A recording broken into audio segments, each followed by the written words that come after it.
भारतीय जनगणनेत एक मोठा बदल होतोय. चला तो काय आहे ते समजून घेऊया. याला म्हणतात स्वगणना. म्हणजे जनगणनेच्या इतिहासात पहिल्यांदाच लोक स्वतःच आपली माहिती भरू शकणार आहेत. ही नवीन प्रक्रिया आपण दोन दृष्टिकोनातून समजून घेणार आहोत. एक सामान्य कुटुंब आणि दुसरे म्हणजे जनगणना अधिकारी. आज आपण बघणार आहोत की हा नवा बदल काय आहे, तो कसा काम करतो आणि तो इतका महत्त्वाचा का आहे. तर सुरुवात करूया या मोठ्या बदलापासून. ही स्वगणना म्हणजे नेमकं काय? याचा उद्देश सरळ आहे. व्यस्त कुटुंबांना सोपं जावं आणि माहिती अधिक अचूक मिळावी. पण एक गोष्ट खूप महत्त्वाची आहे. प्रगणक पडताळणीसाठी प्रत्येक घरी भेट देणारच आहेत. बरं, मग एका कुटुंबाच्या बाजूने ही नवीन प्रक्रिया कशी दिसेल? कुटुंबांना ही ऑनलाईन प्रक्रिया पूर्ण करण्यासाठी फक्त 5 सोप्या स्टेप्स फॉलो करायच्या आहेत. हा जो आयडी मिळतो ना, तोच ऑनलाईन माहिती आणि प्रत्यक्ष भेटीला जोडणारा महत्त्वाचा दुवा आहे. आता वळूया प्रगणकाच्या भूमिकेकडे.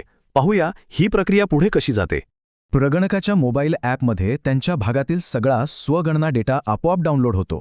आता दारात पोहोचल्यावर प्रगणकाचा पहिलाच प्रश्न पुढची दिशा ठरवतो. कुटुंबाने स्वगणना केली असेल तर प्रगणक आयडी मागतील, नाहीतर नेहमीसारखीच मुलाखत घेतील. आणि आता येतो सगळ्यात महत्त्वाचा टप्पा, दिलेल्या माहितीची पडताळणी. प्रगणकाचं काम सोपं आहे. त्यांच्या स्क्रीनवरची माहिती आणि समोरचा वास्तव हे तंतोतंत जुळतंय का हे बघणं.